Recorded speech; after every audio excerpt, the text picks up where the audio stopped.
Hello everybody, hope you are all keeping well. So today I wanted to share a really important day with you, which is Sunday the 6th of June, which is actually Cancer Survivor Day. And next to me I have my wonderful and radiant Auntie Olga. My Auntie Olga actually battled with breast cancer herself 10 years ago. She's here, she's survived, she's here to tell the tale. But this year marks her 10th anniversary, and I just felt it was really important to raise awareness and talk about the battles of cancer, but also talk about surviving and coming through the other end. But also, more importantly, is talking about actually the financial implications of being critically ill, and how you're able to overcome that. So Auntie Olga, it's really good to have you here with us this afternoon. So tell us more about your story.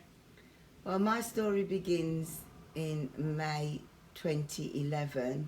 I can actually remember the date, which was the 29th of May. And I was diagnosed that week with having breast cancer.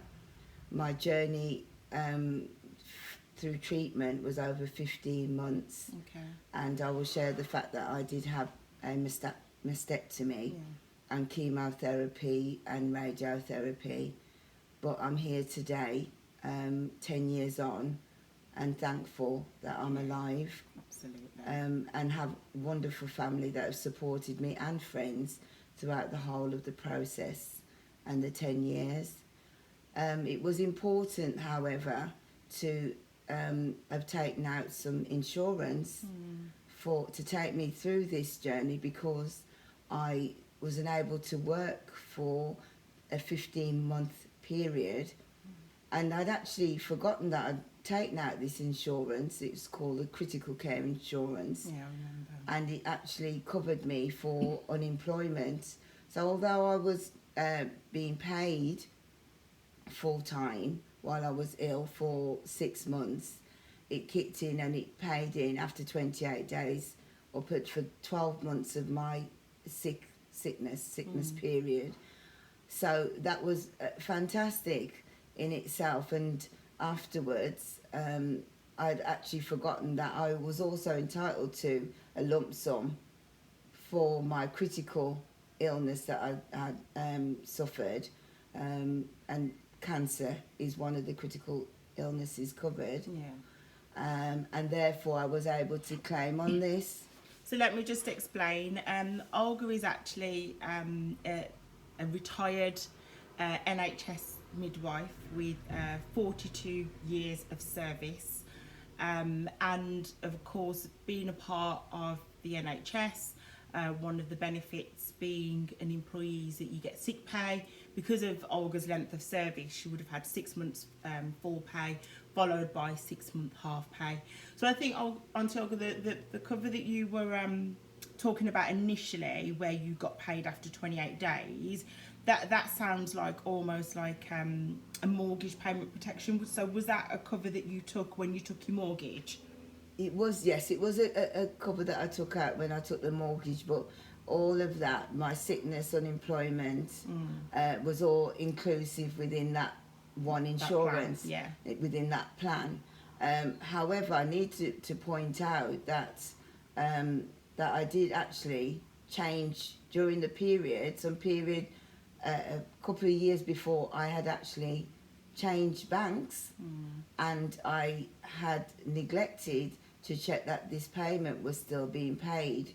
And when I needed to claim on it, I actually wasn't paying for it. Yeah, I remember that. So again, just to share with you what happened here was the mortgage payment protection that Auntie Olga had, that plan was still active. So what happened is that you did an account transfer, didn't you, from one bank to the next, because the new bank was offering you better features, etc. And I get how that process works.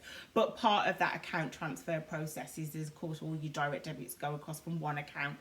to the other. So your mortgage payment protection, because I remember us having to go through this in quite a lot of detail, that went across fine, and you were paying that, which meant that when your cancer diagnosis happened back in May 2011, you were able to claim. Yes. But your critical illness, just talk to us about what happened there. The critical illness, they said that I hadn't been paying it because I'd not been paying it for that period. They did something, and Andrea was very instrumental in this being able to be moved forward. They allowed me to make the payments that I'd missed from that period because they realised that it was of no fault of my own. Yeah. It was a glitch between the banks, and therefore once I had made the payment to bring everything back up to date, they did in actual fact pay me out the lump sum. Yeah.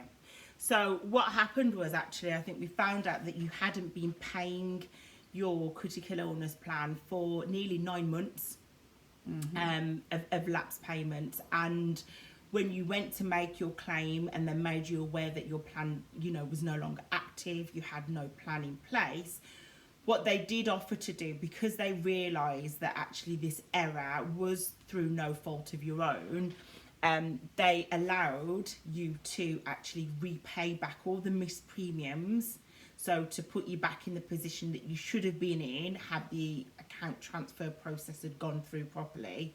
And then, of course, then you were in a position to kind of then start your claim with the provider, which is, I have to say, not every provider would have done that at all.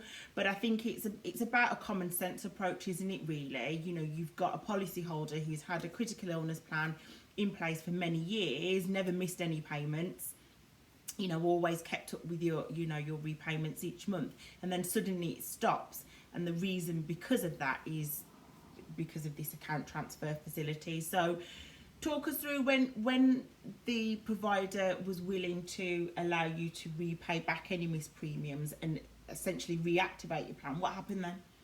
So they wrote to me and said if I was able to bring all my payments up to date, the missed payments up to date, they would look at it and they would consider paying me out the lump sum. In fact, they paid it out. I hadn't even realised that money was sitting in my bank, and they paid very quickly. Wow. So I was really pleased with that, and that was very helpful, towards bills and things that I had to pay. So it was very beneficial to have had this critical care insurance, this plan in place for times such as this. Yeah.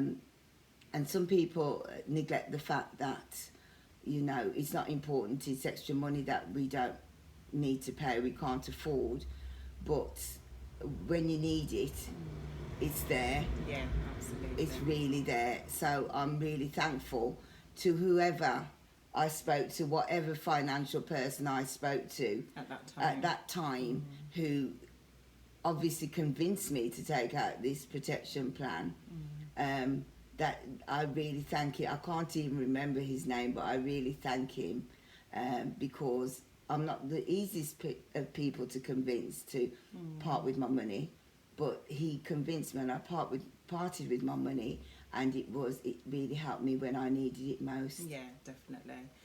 I mean, that gives me goosebumps actually thinking about it, but I think just in the language slightly, it's probably that he didn't convince you. I think what he did his job well, was to actually highlight to you the financial impact if you don't have these types of provisions in place. And no one ever takes out insurance and expects to claim on it. We all have our car insurance, we don't expect to have a crash. We all take out home insurance, and we don't want our house to be burgled, but we take it out just as peace of mind. And that's what this financial advisor that you had at the time did. He highlighted the importance of having that peace of mind, and without sharing the amounts, because actually the amount of the money is, I feel, irrelevant. What did it do for you? What did it allow you to do? Well, it allowed me to pay on my mortgage. Yeah. Pay off some of my mortgage.